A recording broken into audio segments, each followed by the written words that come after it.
Demons are masters of masquerading. From my over 24 years of practical ministry experience, I was able to make a pattern out of the cases that I've been dealing with. These things I want to read out to us are indications that there is a spirit on assignment around your life to frustrate your life, to truncate your destiny, to blot out every strand of possibility around you, to take away beauty from you. The first indicator is what I call accident and mishap prone.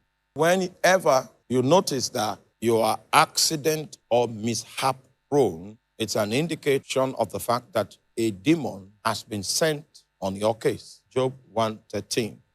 And there was a day when his sons and his daughters were eating and drinking wine in their eldest brother's house. And there came a messenger unto Job and said, the oxen were plowing and the asses were feeding beside them, and the Sabeans fell upon them and took them away. And yea, they have slain all the servants with the edge of the sword, and I only am escaped alone to tell thee. While he was yet speaking, there came also another and said, the fire of God is fallen from heaven and had burned up the sheep and the servants and consumed them, and I only am escaped alone to tell thee. And while he was yet speaking, there came also another and said, the Chaldeans made out 3 bands and fell upon the camels and have carried them away. Yea, they slain the servants with the edge of the sword, and I only am escaped alone to tell thee. And while he was yet speaking, there came also another and said, thy sons and thy daughters. Now let me leave that 18 there. I want to explain something with 18. Accidents, mishap. When you begin to see such patterns, it is highly suggestive of the fact that there is a demon, an intelligent personality that has been deployed to destabilize your life and to set up roadblocks against your possible achievement, attainment, fulfillment, or success. Especially when it is reoccurring, we have a strong case to say that there is a demonic person. Meanwhile, it will interest you to know that this account we just read is about Job. And those mishaps began to take place the moment the devil left the presence of God after negotiating with God to give him some allowance with Job, some latitude with Job, so that he could exploit Job and exploit his circumstance with the hope that Job will curse God to the face. So it was a competition that was taking place. God was bragging on Job, and Satan was given the liberty to test the loyalty of Job to God. And Satan was excited about it. The moment God gave him the permission, these items that we read about became the direct consequence of the devil's execution of the contract that he had with God. And the symptoms that we see are resultant effects of demonic activity. You know, I told you yesterday that even though demons are domiciled in the unseen realm, even though demons are persons without bodies, do not be confused. Demons are highly intelligent, and that's why when they speak into your thoughts, you don't even know that those thoughts are not yours. Demons are masters of masquerading. They can hide their personalities. They can hide behind the shadows. They can hide behind circumstances. They can hide behind situations. And you will blame everything, you will blame everyone except them. So in terms of being able to hide their personalities, they are masters of the game. He said, while he was yet speaking, there came also another and said, thy sons and thy daughters were eating and drinking wine in their eldest brother's house, and behold, there came a great wind from the wilderness. So whenever you see this pattern of this accident-prone pattern and mishap-prone pattern, it is suggestive of the fact that there is an intelligent entity that has been contracted to do damage around your life. And just in case you used to dwell in peace and in safety, it is suggestive. The situation is suggestive that you need to rise up and fight.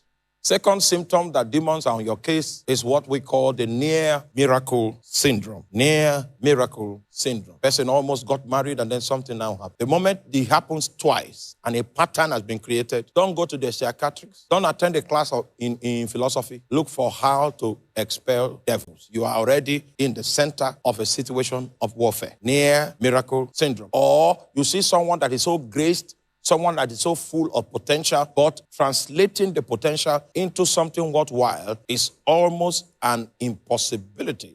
You hit a brick wall anytime you begin to make motions for advancement.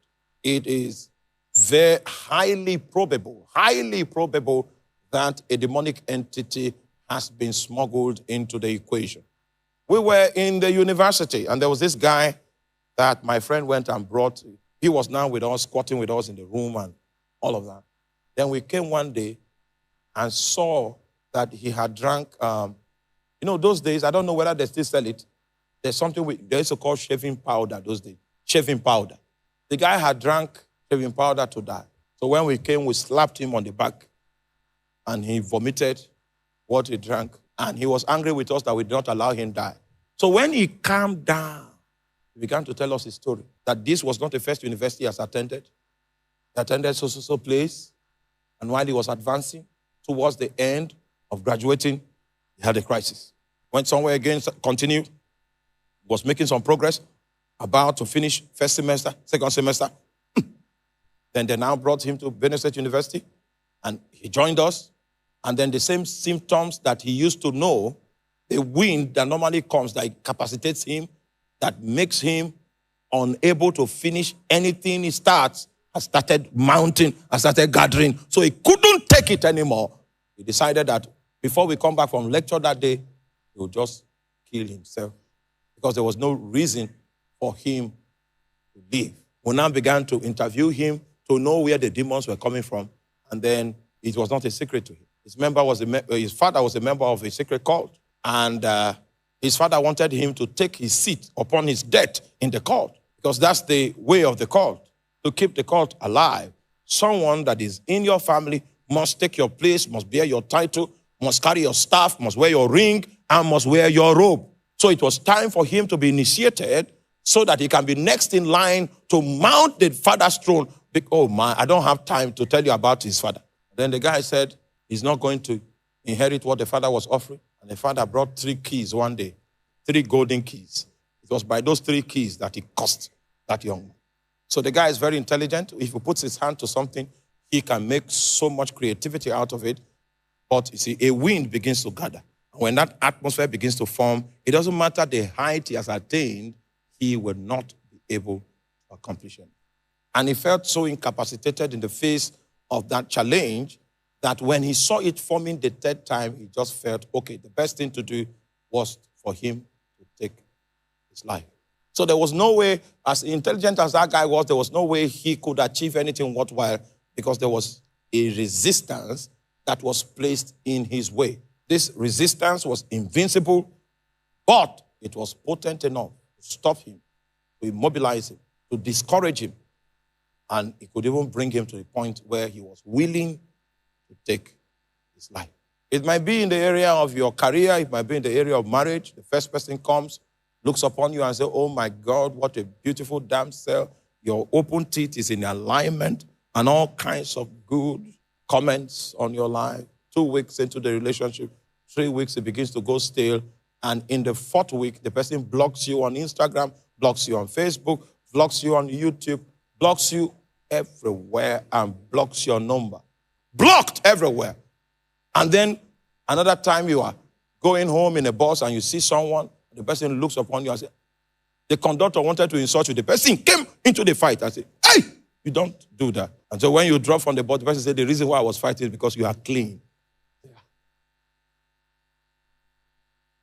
And when you begin to progress with it, you now notice there is this cloud that comes in and everything goes still. If you have seen that for about 2 times, it means we have an entity in this equation that we need to deal with.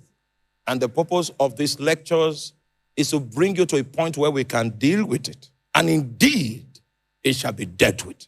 Third indication that demons are involved is that there is a pattern. You see a pattern. There is a science behind it. There's a science, a pattern. You know, the moment there is a pattern, it means that there's an intelligent personality that is behind it. There's a science behind it, a consistent pattern.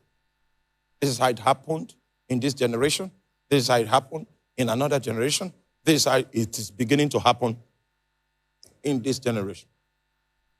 As long as there's a pattern behind it, it is suggestive of the fact that there is a spiritual entity that is taking advantage. No matter how medical science may make attempts to explain to you that your situation, that is how it is and all of that, if that thing is hereditary, if it becomes a pattern, then an intelligent personality is behind it, and we need to track the person down so that we can dispossess him of the space, the workshop that he's operating in.